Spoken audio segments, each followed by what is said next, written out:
Hello students, today we discuss about the solution for triversals questions based upon electrochemical series.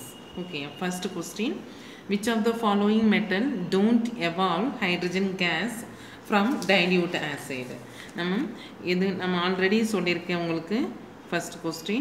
அதாவது dilute ஆசிட்லேருந்து எது case வந்து hydrogen கேஸை release பண்ணோம் அப்படின்னா அந்த இது எந்த மெட்டல் ரிலீஸ் பண்ணோம்னா எதோட ரிடக்ஷன் பொட்டன்ஷியல் நெகட்டிவ் வேல்யூவாக இருந்துச்சுன்னா reduction potential negative value of reduction potential வந்து ரிலீஸ் ஹைட்ரஜன் கேஸ். ஓகேயா, அப்போ இதில் வந்து எதனுடைய ரிடக்ஷன் பொட்டன்ஷியல் நெகட்டிவ் வேல்யூன்னு பார்க்கலாம்.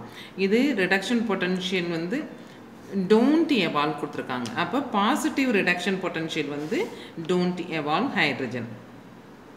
Positive value of reduction potential வந்து don't evolve ஹைட்ரஜன்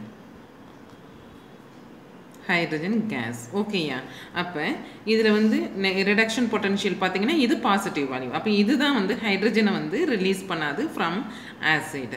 இப்போ இது நம்ம மற்றது செக் பண்ணிக்கலாம். இதில் ரிடக்ஷன் பொட்டன்ஷியல் தான் கொடுத்துருக்காங்க, நெகட்டிவ் வேல்யூ இது ரிலீஸ் பண்ணோம். ஓகே, இதில் வந்து நமக்கு வந்து B2B+, இப்போ வந்து ஆக்சிடேஷன் பொட்டன்ஷியல் கொடுத்துருக்காங்க இதில். அப்போ இது ரிடக்ஷன் பொட்டன்ஷியல் பார்த்தீங்கன்னா இதோட ரிடக்ஷன் பொட்டன்ஷியல் வந்து -0.22 volt. ஓகே, ஆல்ரெடி நான் உங்களுக்கு சொல்லியிருக்கேன் reduction potential is equal to minus oxidation potential. ஓகேயா, இதுவும் ஆக்சிடேஷன் பொட்டன்ஷியல் கொடுத்துருக்காங்க. ரிடக்ஷன் பொட்டன்ஷியல் பார்த்தோன்னா -0.44 volt. அப்போ நெகட்டிவ் வேல்யூ இருந்துச்சுன்னா ஹைட்ரஜன் கேஸை ரிலீஸ் பண்ணும், positive value of reduction potential வந்து ஹைட்ரஜன் கேஸ் ரிலீஸ் பண்ணாது. அவ்வளோதான். நெக்ஸ்ட் கொஸ்டின் வந்து can 1 molar nickel sulphate be stored in a vessel made up of copper? இப்போ வந்து நம்ம வந்து இதில் வெசலாக யூஸ் பண்ணும்பொழுது நான் உங்களுக்கு சொல்லியிருக்கேன், அதாவது லெஸ் ரியாக்டிவ், அது லெஸ் ரியாக்டிவ் மெட்டல் வந்து வெசல்ஸாக யூஸ் ஆஸ் வெசல். ஓகேயா, அப்போ இதில் வந்து நிக்கல் 2+ஐயும் நம்ம வந்து காப்பரையும் கம்பேர் பண்ணணும். ரியாக்டிவிட்டியை கம்பேர் பண்ணும்பொழுது நிக்கலுடைய எலக்ட்ரோட் பொட்டன்ஷியல், அதாவது லெஸ் எலக்ட்ரோட் ரிடக்ஷன் பொட்டன்ஷியல் அப்படின்னா மோர் ரியாக்டிவ். நிக்கலோட ரிடக்ஷன் பொட்டன்ஷியல் பார்த்தீங்கன்னா நிக்கல் 2+ஓட ரிடக்ஷன் பொட்டன்ஷியல் நெகட்டிவ் வேல்யூவாக இருக்கும். காப்பர் 2+ஓட ரிடக்ஷன் பொட்டன்ஷியல் வந்து அதிகமாக இருக்கும் நிக்கலை விட. அப்போ இது வந்து நிக்கல் வந்து மோர் ரியாக்டிவ், இது வந்து நிக்கல் வந்து மோர் ரியாக்டிவ். லெஸ் ரிடக்ஷன் பொட்டன்ஷியல்னா மோர் ரியாக்டிவாக இருக்கும், ரியாக்டிவ் தேன் காப்பர். ஓகேயா, அப்போ நம்ம வந்து காப்பர் வந்து இதில் லெஸ் ரியாக்டிவ் தேன் நிக்கல். அப்போ நம்ம வந்து காப்பர் பாட்டில் வந்து நிக்கல் சல்ஃபேட்டை நம்ம ஸ்டோர் பண்ணலாம். ஓகேயா, அப்போ we can store nickel sulfate in copper vessel. ஓகேயா,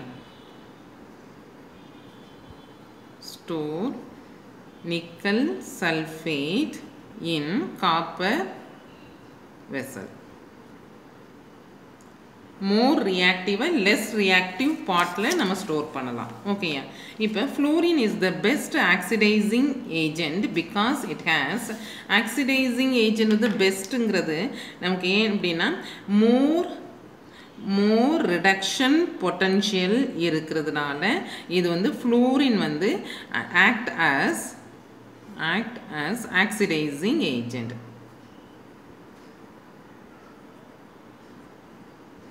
ஓகேங்க, இதில் ஆப்ஷன் என்ன பார்த்தோம்னா ஹையஸ்ட் எலக்ட்ரான் அஃபினிட்டி வந்து ஃப்ளூரினுக்கு அதிகம் கிடையாது, குளோரினுக்கு தான் எலக்ட்ரான் அஃபினிட்டி அதிகம். ஏன்னா இப்போ ஃப்ளூரினுடைய சைஸ் பார்த்தீங்கன்னா ஸ்மால் சைஸில் எலக்ட்ரான்ஸ் இருந்து மோர் எலக்ட்ரான் டென்சிட்டி இருக்கும். அப்போ வந்து இன்கமிங் எலக்ட்ரானை வந்து ரிப்பல் பண்ணும். எலக்ட்ரான் ரிப்பல்ஷன் இருக்கிறதுனால இது வந்து இதோடைய எலக்ட்ரான் அஃபினிட்டி வந்து ஹையஸ்ட் கிடையாது. ஹையஸ்ட் ரிடக்ஷன் பொட்டன்ஷியல் தான் இதோட ஆக்சிடைசிங் பவருக்கு காரணம். ஓகேயா, next fourth question, a solution is 1 molar in each of sodium chloride, cadmium chloride and zinc chloride. lead chloride இருக்குது, இதை எடுத்து எழுதிக்கலாம் நம்ம. Fourth question, First sodium chloride, NaCl, cadmium chloride, Cl2, zinc chloride and cadmium chloride, zinc chloride, lead chloride, PbCl2. Okay, yeah. If to this tin metal is added, which of the following is true? இப்போ நம்ம வந்து reactivity series பார்க்கணும். Okay, இதில் நம்ம வந்து tin வந்து add பண்ணுறோம். இதில் வச்சோம் அப்படின்னா மெட்டலை வச்சோம்னா என்ன நடக்கும் அப்படின்னா, இதில் இப்போ reactivity ஆர்டரை பார்த்தோம்னா சோடியம் வந்து சோடியத்தோட ரிடக்ஷன் பொட்டன்ஷியல் வந்து லெஸ். அப்போ சோடியம் ப்ளஸ், இது வந்து லோ ரிடக்ஷன் பொட்டன்ஷியல் தேன் ஜிங்க். zinc 2 plus நம்ம அந்த எலக்ட்ரான் வந்து எலக்ட்ரோகெமிக்கல் சீரீஸில் நம்ம அதில் போட்டிருக்கோம் பாருங்கள். சோடியம் லெஸ் ரிடக்ஷன் பொட்டன்ஷியல், தென் இந்த ஜிங்க் வரும், தென் கேட்மியம், தென் ஒன்லி டின் கம்ஸ். ஓகேயா, அப்போ லெட், டின்னுக்கு அடுத்து தான் லெட்டு வருது. ஓகே, அப்புறம் இது வந்து கேட்மியம் 2 plus, தென் டின் 2 plus, தென் லெட் 2 plus. ஓகே, இப்போ இது வந்து பார்த்தீங்கன்னா இது வந்து ரிடக்ஷன் பொட்டன்ஷியல் இந்த ஆர்டரில் இருக்குது. இப்போ லோ ரிடக்ஷன் பொட்டன்ஷியல்னா இது வந்து மோர் ரியாக்டிவாக இருக்கும்,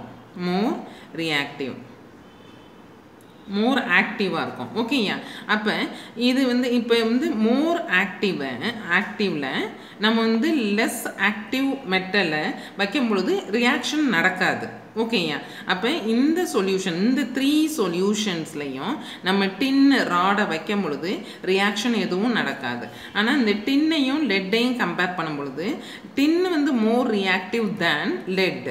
அப்போ இது மோர் ரியாக்டிவாக இருக்கிறதுனால இப்போ லெட்டு குளோரைடில் Cl2ல் நம்ம வந்து ப்ளஸ் டின்னு நம்ம வைக்கிறோம். இந்த டின் ராடை ப்ளேஸ் பண்ணும் பொழுது இந்த லெட்டை வந்து ரீப்ளேஸ் பண்ணி விட்றோம். அப்புறம் டின் குளோரைடு வந்துடும், lead. இந்த ரியாக்ஷன் நடக்கும். ஓகேயா, அப்போ நமக்கு என்ன ஆகும், tin can reduce lead 2 plus 2 lead. ஓகேயா, நெக்ஸ்ட் வந்து இந்த ஃபாலோயிங் ஃபேக்ட் ஆர் அவைலபிள். இந்த ரியாக்ஷன்ஸ் கொடுத்துருக்காங்க. Which of the following statement is correct? இதில் பார்த்தீங்கன்னா A மைனஸ் வந்து A2வாக மாறி இருக்கு. இது வந்து அப்போ இது வந்து ஆக்சிடேஷன் ஆயிருக்கு. அப்போ ரெடியூசிங் ஏஜெண்டாக இதில் இந்த ரியாக்ஷனில் இன்வால்வ் ஆகிருக்கு. ஓகேயா, அப்போ வந்து நம்ம இதை எப்படி நம்ம இதெல்லாம் கன்சிடர் பண்ணலாம்? இப்போ வந்து 5th கொஸ்டின், இப்போ வந்து ஏ வந்து மோர் ரெடியூசிங் ஏஜென்ட் தேன் பி. ஓகேயா, ஏன்னா ஏ வந்து ஆக்சிடேஷன் ஆயிருக்கு அப்படின்னா இது வந்து ரெடியூசிங் ஏஜெண்டாக இருக்குது. அப்போ பியை வந்து ரெடியூஸ் பண்ணியிருக்கு. அப்போ ஏ வந்து மோர் ரெடியூசிங் ஏஜென்ட் தேன் பி. இப்போ B2ஓட ரியாக்ட் பண்ணும் பொழுது இது நோ ரியாக்ஷன் அப்படின்னா சி வந்து பியை விட லெஸ் ரெடியூசிங் ஏஜென்ட். ஓகேயா, பி வந்து மோர் ரெடியூசிங் ஏஜென்ட் தேன் சி. ஓகேயா, இதில் பார்க்கும்பொழுது நெக்ஸ்ட் இந்த தேர்ட் ரியாக்ஷனில் பார்த்தீங்கன்னா டி வந்து ஏயை ரெடியூஸ் பண்ணுது. அப்போ D is more reducing agent than A. இப்போ இது எல்லாத்தையும் மூணையும் கம்பேர் பண்ணி நம்ம ஆர்டர் அரேஞ்ச் பண்ண போகிறோம். அப்போ ஃபஸ்ட்டு வந்து டி. ஓகேயா, ஏயை விட டி மோர் ரெடியூசிங் ஏஜென்ட்.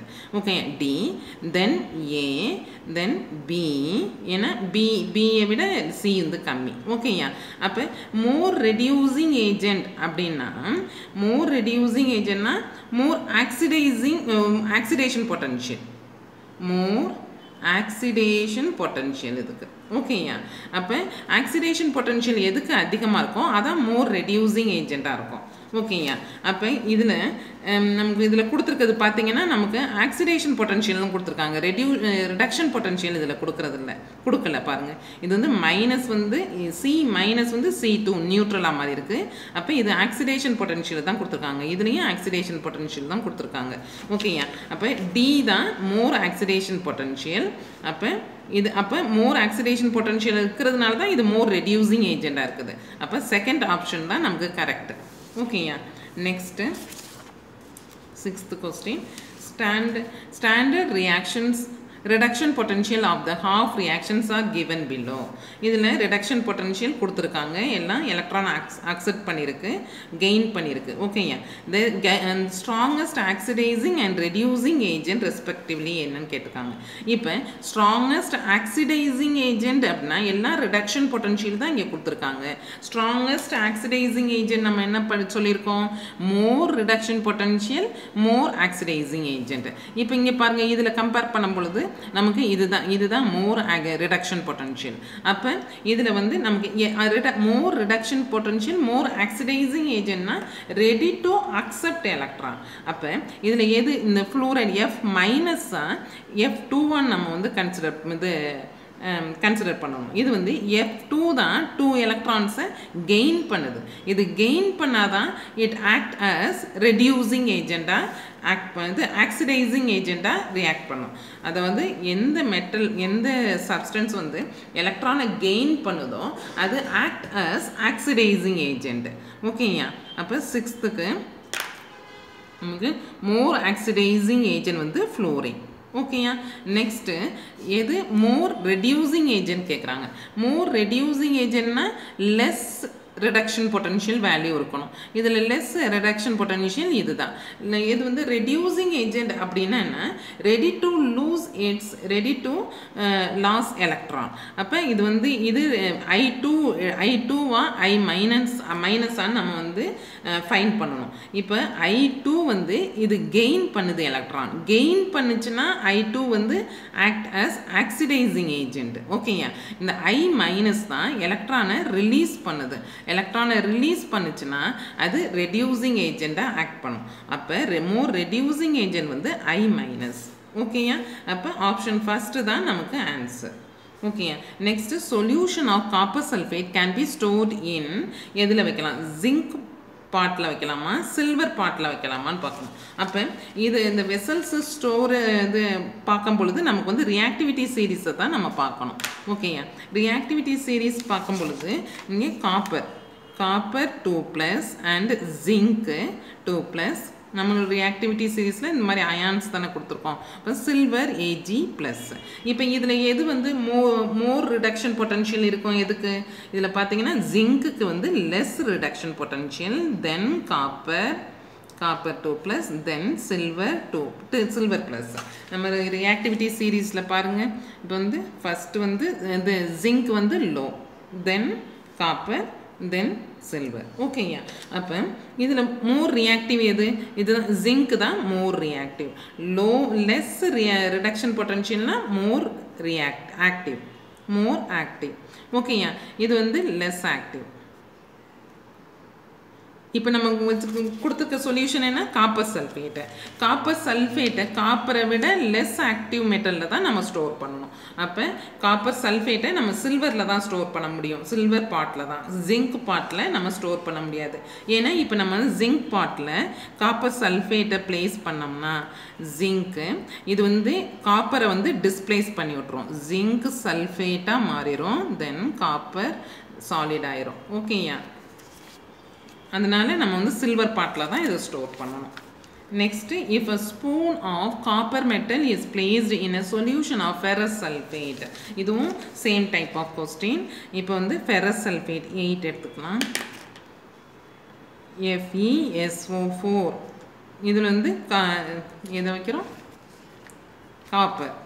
காப்பர் பிளேஸ் பண்ணால் என்ன ஆகும் அப்படின்னு பார்க்கணும். இப்போ வந்து ரியாக்டிவிட்டி சீரீஸில் பார்த்தோன்னா Fe2+, காப்பர் 2+ பார்த்தோன்னா இதுக்கு வந்து லெஸ் ரிடக்ஷன் பொட்டன்ஷியல் வந்து லெஸ். ஓகேயா, அப்போ மோர் ஆக்டிவ்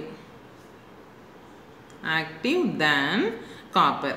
அப்போ காப்பர் வந்து லெஸ் ஆக்டிவ் தேன் ஃபெரஸ் சல்ஃபேட். அப்போ இந்த ஃபெரஸ் சல்ஃபேட்டை காப்பர் பாட்டில் ஸ்டோர் பண்ணால் எந்த ரியாக்ஷனும் நோ ரியாக்ஷன் நடக்கும். ஓகேயா, அவ்வளோதான். அப்போ இதை நம்ம ஸ்டோர் பண்ணலாம், நோ ரியாக்ஷன் டேக்ஸ் பிளேஸ்.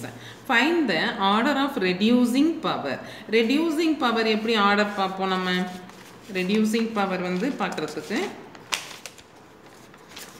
என்ன பார்ப்போம், அதாவது லெஸ் நெகட்டிவ் ரிடக்ஷன் பொட்டன்ஷியல் வந்து more reducing agent. more reducing agent. ஓகேயா, அப்போ இதில் வந்து எது வந்து லெஸ் ரிடக்ஷன் பொட்டன்ஷியல் பாருங்கள், இது ஒய் தான் லெஸ் ரிடக்ஷன் பொட்டன்ஷியல். அப்போ ஒய் வந்து மோர் ரெடியூசிங் ஏஜென்ட் தேன் ஜெட். ஜெட் அடுத்து வருது, அடுத்தது ஒய், இது எக்ஸ். ஓகேயா, அவ்வளோதான். Next 10th question. 10th question பார்த்தீங்கன்னா இதில் ரிடக்ஷன் பொட்டன்ஷியல் குரோமியம் 3+ வந்து குரோமியமாக மாறி இருக்குது, ரிடக்ஷன் பொட்டன்ஷியல் கொடுத்துருக்காங்க. இங்கே குரோமேட் அயானில் வந்து +6 ஆக்சிடேஷன் ஸ்டேட் +3 மாறி இருக்குது. ஓகேயா, இது +7 வந்து +2 மாறி இருக்குது. இது 0 ஸ்டேட்லேருந்து -, எல்லாமே ரிடக்ஷன் பொட்டன்ஷியல் தான் கொடுத்துருக்காங்க. இந்த ஸ்ட்ராங்கஸ்ட் ஆக்சிடைசிங் ஏஜென்ட் எதுன்னு கொடுத்துருக்காங்க. இந்த அதாவது நம்ம இந்த எலக்ட்ரோகெமிக்கல் சீரீஸில் எதில் வந்து மோர் ரிடக்ஷன் பொட்டன்ஷியலுதோ அதுதான் வந்து மோர் ஆக்சிடைசிங் ஏஜென்ட். அப்போ இதில் கொடுத்துருக்கிறதுல வந்து எதுக்கு ஹையஸ்ட் வேல்யூ, இதில் வந்து 1.51 இதுதான் வந்து ஹையஸ்ட் வேல்யூ. அப்போ இதில் வந்து MnO4- to Mn2+ மாறுது. இதுதான் வந்து good reduction reducing oxidising agent. ஓகேயா, அப்போ குட் ஆக்சிடைசிங் ஏஜென்ட். அப்போ இதில் வந்து நம்ம ஆப்ஷன் பார்த்தோம்னா மேங்கனீஸ் 2+ அண்ட் மேங்கனேட் அயான் ரெண்டுமே கொடுத்துருக்காங்க. இப்போ இது ரெண்டுலையும் எதுன்னு நம்ம ஃபிக்ஸ் பண்ணணும். ஓகேயா, இப்போ MnO4- இது பார்த்தீங்கன்னா இது Mn2+ மாறுது. ஓகேயா, 2+ மாறினா இது +7 ஆக்சிடேஷன் ஸ்டேட்டில் இருக்குது. அப்போ 5 எலக்ட்ரான்ஸை கெயின் பண்ணி Mn2+ மாறுது. ஓகேயா, இது ஃபர்தராக ஒரு 2 எலக்ட்ரானை கெயின் பண்ணி இது Mnஓட ரெடியூஸ் ஆகலாம். ஓகேயா, அப்போ அடுத்தது நார்மலாக நம்ம வந்து Mn2+ எடுத்துக்கிட்டோன்னா இது 2 எலக்ட்ரான்ஸை மட்டும் ஜஸ்ட் 2 எலக்ட்ரான்ஸை மட்டும் கெயின் பண்ணி Mn ரெடியூஸ் ஆகும். அப்போ இது வந்து 2 எலக்ட்ரான்ஸ் மட்டும்தான் கெயின் பண்ண முடியும். இது வந்து 7 எலக்ட்ரான்ஸ் கெயின் பண்ணுறதுனால இதுதான் மோர் ஆக்சிடைசிங் ஏஜென்ட். ஓகேயா, தேன் Mn2+. அப்போ MnO4- இதுதான் more oxidising agent, strongest oxidising agent. Okay, உங்களுடைய ஆன்சர்ஸ்லாம் செக் பண்ணிக்கோங்க. தேங்க்யூ.